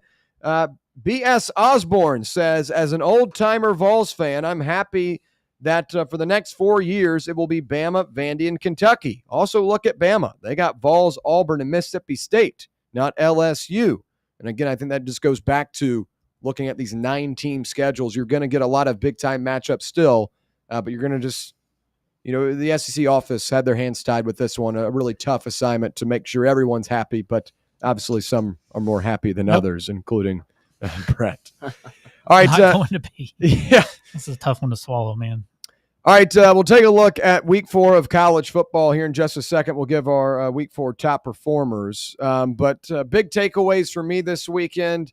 Oklahoma continues to show what they are defensively, with Brent Venables taking back over the reins of being the full-time defensive guy. Ben Arbuckle offensively is manning that group, the former Washington State quarterback coach and offensive coordinator.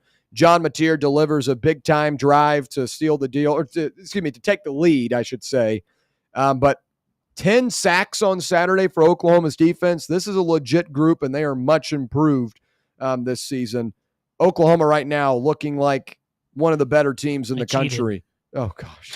They did. You can't tell me otherwise. Oh, my gosh. Okay. They did not cheat. How? It wasn't called. They didn't cheat. It is cheating. Oh, my gosh. You can't fake a player off the field and line him up over there, William. I mean, you've been furious that happened against us. I don't think it's not cheating. How? I mean, but they broke a rule. They even came out and said they broke a rule. It was a rule broken. It's an unsportsmanlike conduct. I got it. I know, but especially when the game came down to basically 5 points.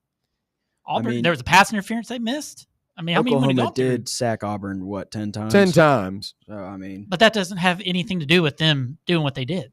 I don't think it was deliberate. I don't know what it was. Not deliberate. How? I don't think they were deliberately trying to, throw them They off. cheated.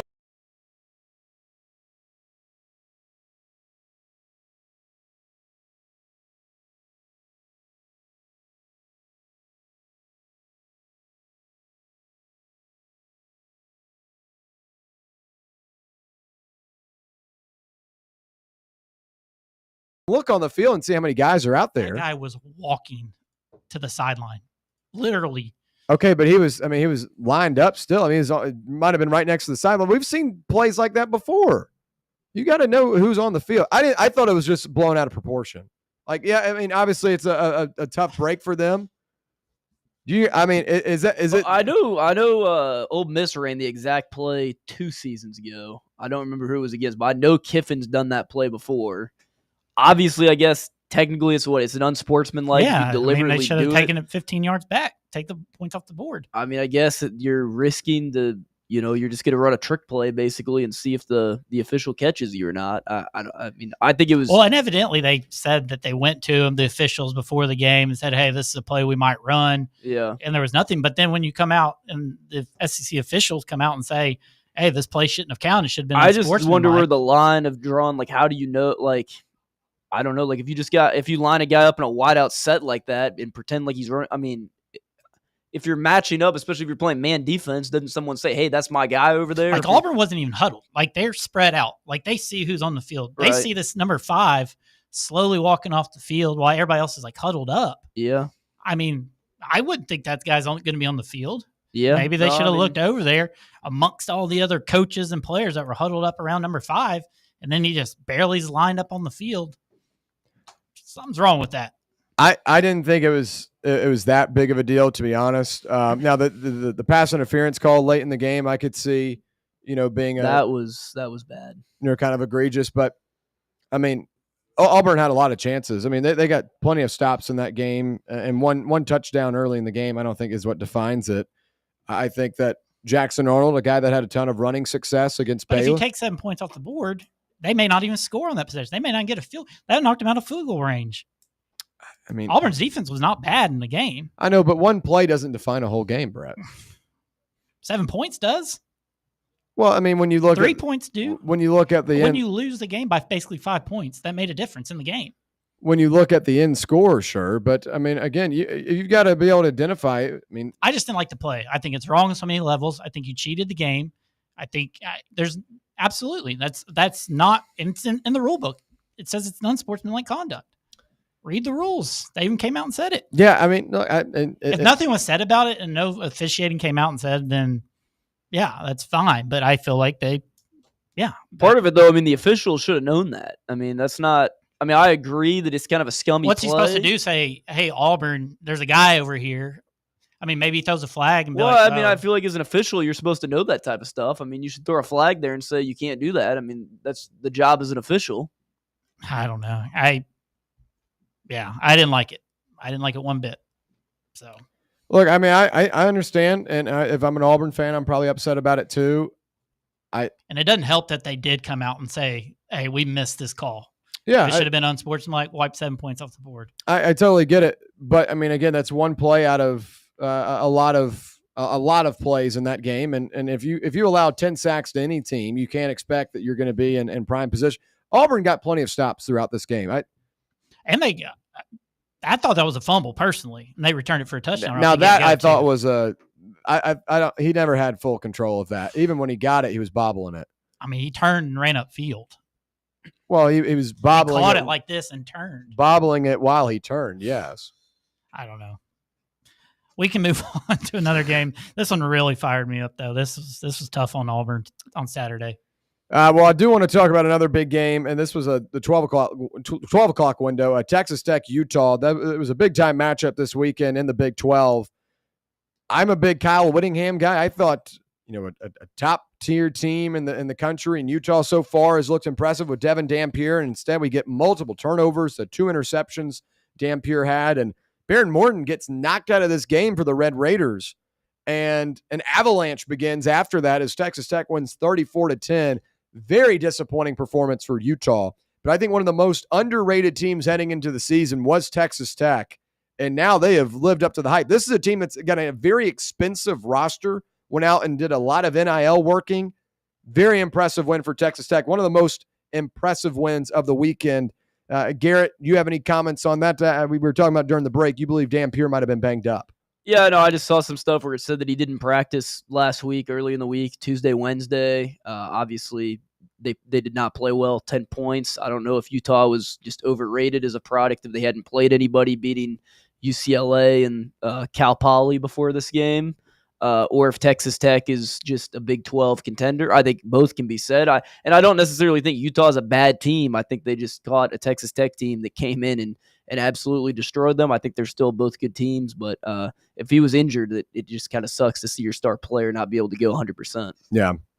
So Auburn, Oklahoma, obviously, ruffled some feathers, a big matchup. Texas Tech, Utah, another one. Later in the night, possibly the most surprising outcome of the weekend overall, Indiana demolishes Illinois, an Illinois team that I thought deserved respect. Luke Altmaier returns at quarterback.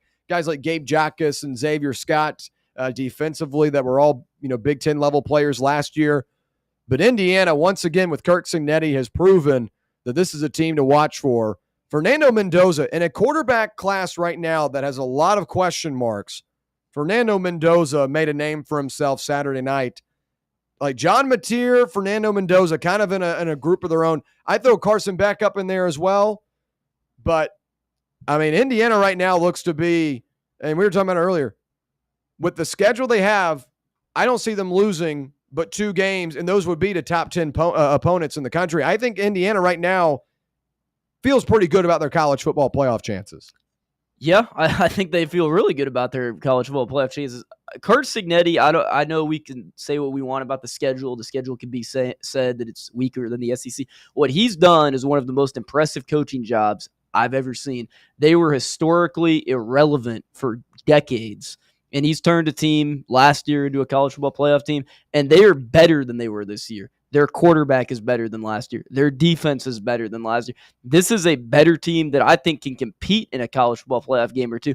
I'm not saying they're going to win the national championship. They don't have the NIL funds to do that. They don't have the blue chip ratio to do that. But their team is gritty. They're very good. And what Cignetti's done there is extremely impressive. Another topic, and this is not necessarily a game, as Texas went up against Sam Houston State, but a big talking point this weekend, Arch Manning and the way he was kind of taunting a Sam Houston State player and kind of seemed to be a little bit unraveled. Arch Manning this weekend kind of gave me the vibes of Toby Garfield in Spider-Man 3, like the Black Spider-Man kind of look, like where he just became a little bit unraveled, started to show a little bit more intensity and aggression. And just I don't mind it, by the way. This guy's heard it all this offseason and has heard it all over the last couple of weeks. I like the edge. I get it. It's Sam Houston State. And exactly. Okay, but this is he wasn't great either up to that point. This is a guy, though, and I know you're not an Arch Manning guy either. I'm just looking at it from the perspective of this is a guy trying to get some confidence. He's heard a lot of noise over the last couple of weeks, and deservedly so. He hasn't lived up to the hype and expectations that were unfairly given to him, not proving anything yet. But I like to see some character from him. I like to see that he's, showing that, he's kind of got some pent-up emotion and stuff to relieve. It was a big talking point this week. A lot of people think it's terrible and that he looked like an idiot. Toby McGuire, I'm sorry. Toby McGuire, by the way. Errors and omissions. Vols GBO says Toby Garfield, Ella. Toby McGuire was the... That's what he looked like. Toby Garfield doing that. Errors and omissions. I'm sorry, Vols GBO. But I kind of liked it. I kind of like the swag to it. I'm sure you guys disagree, but I think he needs that going forward because he's got to have something go right and it has to have some sort of momentum heading into SEC play. I didn't really have anything against it, to be honest. I mean, I think when a player plays with a chip on his shoulder, that can be a good thing. I think this was a game where he can build confidence. Yes, it was Sam Houston State. Yes, he stood over a Sam Houston State player. If he did that to a player in the SEC, everyone would have thought it was really cool. The fact that he did it to a team that's 0-4, they thought he was the bully. I didn't really have much against it. Yeah, Buck chimes in, says, that was hilarious. Made me think of Baker Mayfield and the crotch grab. Yeah, guys, Brett and Jackson, I know you're not big on Arch Manning. What'd you make of it? It's not necessarily has anything to do with Arch Manning. I think it's just the principle of hey man, you're a top 10 SEC, or they're still top 10, right? Yeah. Yeah. You're the quarterback for a top 10 SEC team playing a winless FCS team, and you're going to celebrate over him.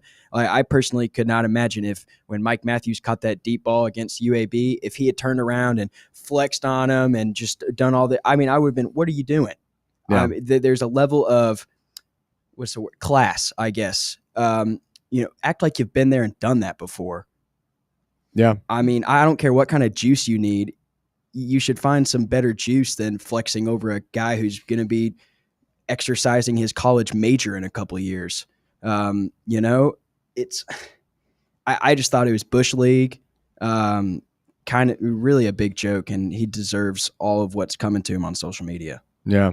Well, Texas football has been posting about it. They know how to, pull some engagement. Again, I just think it's a kid trying to, relieve some pent up aggression. I'm sure Brett's not going to agree with this. No, this is terrible. Come on, buddy. What are you doing? What are you doing? He was already in the end zone when he turned around and looked at the guy. It's a competitive football game. It's not. What are you talking about? What was the score when this happened? It was almost in the first. It was like 14. Made it 14-0. I mean, that's at least it wasn't like a second half kind of thing when they're already blowing the doors off of him. Come on, Arch. I do want to say that if this had been any other player on any team, including Tennessee, I would share the same sentiment. I think it is it's ridiculous. What do you think he said to him? I couldn't even think of what he would possibly say. Expletive you. Just ran you over, even though you'd given up on the play. Good job. Oh yeah, I mean, wasn't the DB laying 6 or 7 yards in? Yeah, he was crossing the goal lines. The guy just tried to dive at his feet. I don't know. Maybe he's angry about that. I don't know. Good job, Arch. It's pretty corny. Good job, buddy.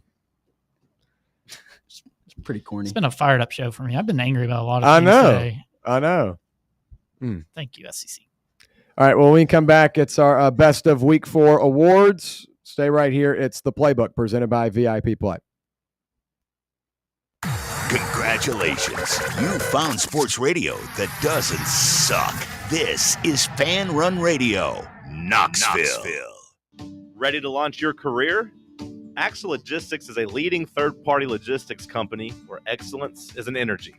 With an award-winning culture, Axle proves that positive outcomes come from a positive environment and a work hard, play hard mentality. At Axle, the drive for success is infectious. And with an uncapped commission structure, hard work isn't just noticed, it's rewarded. For those with big goals and even bigger dreams, Axle Logistics is the place to start your career. Yee-haw! I've been hooting and hollering ever since I started betting with the VIP Play app. VIP Play has more than 200 leagues, every bet type you can imagine, live betting and live hosts, all with 24/7 support from real live people when you need them. Start betting better with the VIP Play app today. Don't be a better, be a better with VIP Play today. Download VIP Play today or head to VIPPlayApp.com. Make sure you use the promo code FANRUN to take advantage of their welcome bonus and so they know that we sent you.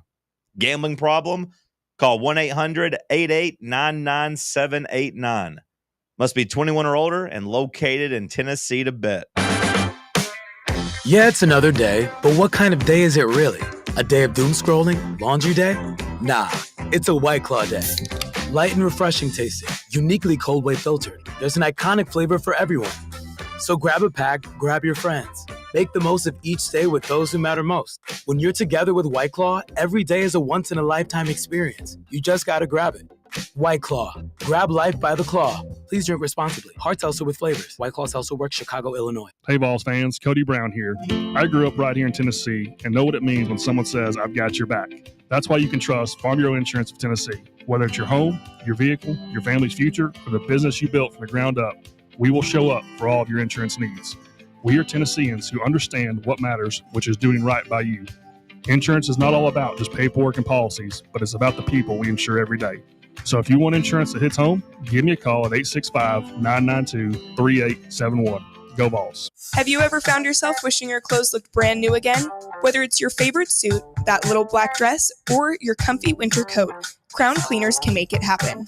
From stubborn stains to delicate fabrics, the expert team at Crown Cleaners uses the latest cleaning technology to ensure your clothes come back looking and feeling fresh. Visit one of their 2 area locations, Kingston Pike on Bearden Hill or South North Shore Drive near Dunkin' Donuts. Online at crowncleaners.com. Crown Cleaners, a tradition of excellence.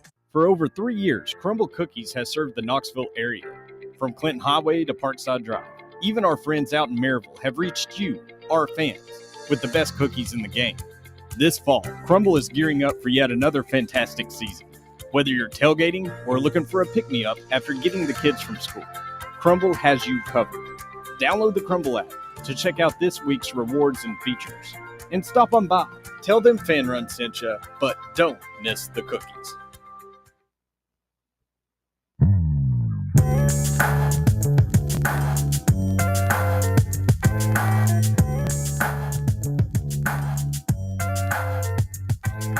All right, wrapping things up on this Victory Monday here on Fan Run Radio. It's The Drive coming up next with Bob Baskerville, Russell Smith, the Bear, and Walker.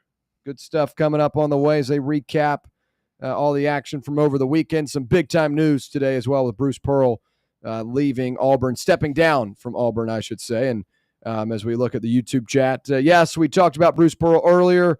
Big-time development there.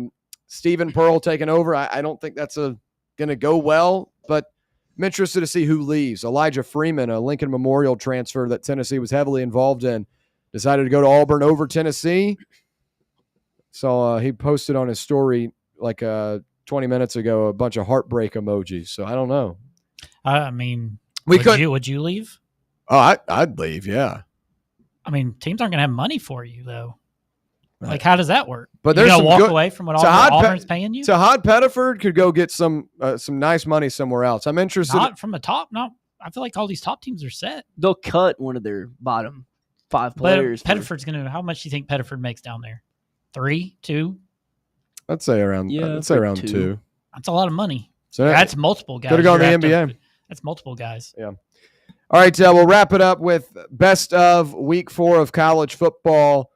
For time constraints, I'll just rattle off the ones I've got. For the offense, the best offense award goes to Indiana this weekend. Tallied 63 points, 579 yards of total offense against number 9 Illinois. Fernando Mendoza continues to make a name for himself early in the season. The Cal transfer done a really good job for the Hoosiers, and Kurt Cignetti deserves a lot of credit. Defensively, Texas Tech. The Red Raiders held Utah to just 10 points at home and nabbed 2 interceptions, made Devin Dampier look insignificant after a strong start to the season. Special teams, the Louisville Cardinals. The Cardinals continue to have a strong start to the season with their special teams. Isaac Brown's really, really fun to watch as a running back, but they were able to nab a 75-yard punt return touchdown against Bowling Green. William, it's Bowling Green. It was a strong performance once again. They've had a ton of success special teams so far. One of the most underrated, parts of the game. Just, we saw that a couple of weeks ago with Boo Carter in terms of field position. That's how you set up for big-time drives and give good field position.